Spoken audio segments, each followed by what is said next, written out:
Bundle शिखर लिएर चाहिँ त्यसलाई बरु दिइदिन्छु, त्यसलाई 5 पिस जति त्यसलाई पनि दिइदिन्छु हो। अलिकति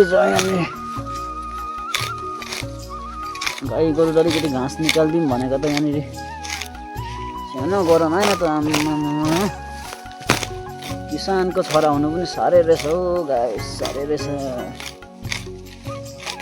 अलिकति यहाँनिर यो बाछालाई अलिकति घाँस दिने भनेको त काटेर नसकिने भइयो त। आम्मामा के साह्रो गरम हौ। तेरिका अलिकति शेखर पो खाइदिनु पर्यो अब। तेरिका ला हो, शेखर त रुममै छोडेछु त मैले। तेरिका शेखर खाएर आउनु पर्यो अब। सट्टै शेखर खाइन्छ, शेखर लगेर जानु पर्यो अब। शेखर चाहिँ कहाँ राख्यो? आम्मामा शेखर त खोज्दा पनि पाइएन त हौ। कहाँ रहेछ हौ शेखर चाहिँ? कहाँ चाहिँ राख्यो? म त टेन्सन पो पऱ्यो त। ए यहाँ रहेछ नि शेखर त। त्यतिखेर मलाई टेन्सन भएको थियो नि म त शेखर नपाएर।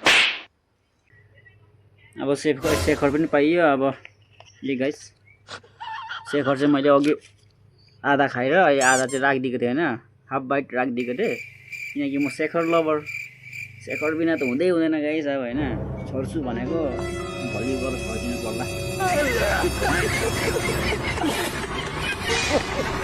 शेखर पनि होइन अब खाएर ठक्क जानु पर्यो फेरि घाँस काट्नुलाई। हौ के गर्नु, किसानको छोरा हो, घाँस सास यसो काटेर दिनु पर्यो, काम गर्नु पर्यो होइन। नभए त हामी पनि ह्यान्डसम केटा हो नि। के गर्नु गाइस, शेखर खाएर चाहिँ जानु पर्यो अब ल।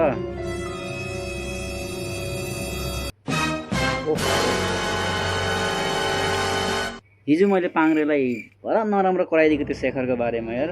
त्यसले मलाई नराम्रो सोच्यो कि हौ। त्यसलाई फोन गर्नु पर्यो एकबार, त्यसलाई पनि बोलाउनु पर्यो। बिचरा पाङ्ग्रेलाई पनि पैसै छैन भन्छ, खालि मागेर खानु खोज्छ। उहाँ घर पछाडि आरसिसी बिल्डिङ ठोकिसक्यो मराले, पैसै छैन भन्छ यार। त्यसलाई फोन गरेर बोलाउनु पर्यो। पाङ्ग्रेलाई फोन गर्नु पर्यो। के गर्दैछ पनि त्यो? जे भए पनि मिल्ने साथी हो। हिजो कराएर बाद बिसाइ त सक्यो कि मरा त निकाउनु त नपर्ने। त्यसलाई फोन गरेर हेर्नु पर्यो के गर्दैछ भनेर। फोन पो आउँदैछ त। रामीले किन फोन गर्यो हौ? भन् त रामी, के भयो? हो पाङ्ग्रे के गर्दैछ? ए म त बजार हेर्नु आँटेको यहाँ अब एक बन्डल शिखर लिएर आउँछु भनेर। शेखर खानु आइज न हौ यहाँनिर यार। तेरो साह्रै याद आएको थियो यार। तँलाई मैले हिजो बहुत तँलाई नराम्रो भनिदिएँ, तँलाई शिखरको बारेमा तँलाई मैले त्यस्तो भनिदिएँ यार साथी। आइज न हौ खानुलाई, यहाँ छौ अलि 1 बाइट राखिरहेको थियो। तँलाई पनि यसो याद आएर हिजो आएको थियो, साह्रै नराम्रो पो कराएँ म त। तँ त नराम्रो पो सोच्छ होला भनेर। आइज ल साथी, खानुलाई आइज ल। हिजो तँलाई अलिकति माग्दा पनि दिइनँ, कस्तो लाग्यो मलाई, मनमा नराम्रो लागेको थियो। अब तैँले बोलाउँछ भने ठिकै छ, आउँछु ल। जे भए पनि त मेरो साथी हो नि त, तैँले जे नै भने पनि मलाई एकदम ठिक छ म आउँछु।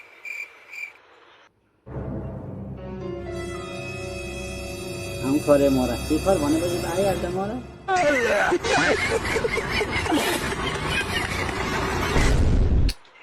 रामेलाई चाहिँ नराम्रो सोचेको थिएँ म, तर मान्छे त त्यो पनि ठिकै हो नि, साथीको लायक नै छ। बोलाउँछ अझै 1 बाइट छ अरे त्योसित अझै शिखर।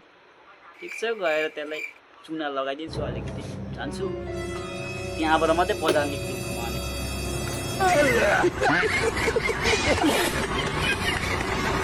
भने पनि अब रामेको घरमा जान्छु, बोलाएको छ। रामे, रामे अरे हाम्रो आइपुगेस् ल। शिखर यहाँ राखिदिएको छु, लगेर खा ल। थ्याङ्क यू यार, थ्याङ्क यू रामे भाइ, थ्याङ्क यू मेरो साथीलाई त्यो शेखर दिएकोमा होइन। ल साथी, म यो खाएर म गएको, म बजार जानुपर्ने छ आज। सुँगुरको मासु 2 किलो लिएर आउँछु, बुझिस्? तँलाई पनि दिन्छु, भरे खानु आइज बरु भने ल। ल म हिँडेँ। ए पाङ्ग्रे हिँडी पनि हालेको नि। ल ठिकै छ त अनि होइन। अब पाङ्ग्रेले आज मासु ल्याउँछ अरे राति डिनरमा त मलाई पनि बोलायो। साह्रै मन छुयो मेरो त आज पाङ्ग्रेले, साह्रै मन छुवायो। त्यसलाई मैले शेखर दिनुलाई मना गरेको थिएँ, ढाँटेको थिएँ मसित हुँदा हुँदा पनि।